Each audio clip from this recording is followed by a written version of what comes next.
അതിനകത്ത് ഒരുപാട് ചരിത്രപരമായിട്ടുള്ള പൊരുത്തക്കേടുകളുണ്ട് മഹാബലി കഥയിൽ. കമ്മ്യൂണിസ്റ്റ് മന്ത്രിസഭ EMSൻ്റെ മന്ത്രിസഭയെ അന്നത്തെ കേന്ദ്ര ഗവൺമെൻറ് പിരിച്ചുവിട്ടതിനെ പോലും മാവേലി കഥയുമായിട്ട് നമ്മുടെ ഉപബോധ മനസ്സിൽ എവിടെയോ ബന്ധപ്പെട്ട് കിടക്കുന്നുണ്ട്.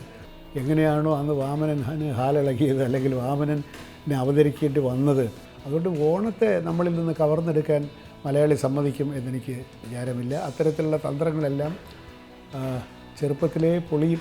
അതിന് നിങ്ങൾ ദൈവമെന്ന് പറയുകയോ പറയാതിരിക്കുകയോ ചെയ്തു.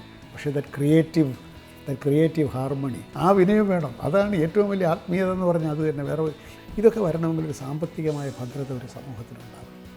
അതാവാത്തത് കൊണ്ടായിരിക്കും ഒരു പക്ഷേ അന്യഥാ ബുദ്ധിയുള്ള മലയാളി ഇപ്പോഴും. അപ്പോൾ ഞാൻ അപ്പോൾ തന്നെ അന്നത്തെ ടോം ജോസ് ആണെന്ന് PWD സെക്രട്ടറി.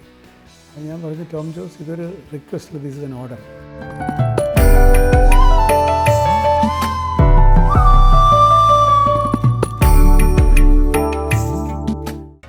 പുതിയ വാർത്തകളും വിശേഷങ്ങളും ഇനി വിരൽ തുമ്പിൽ.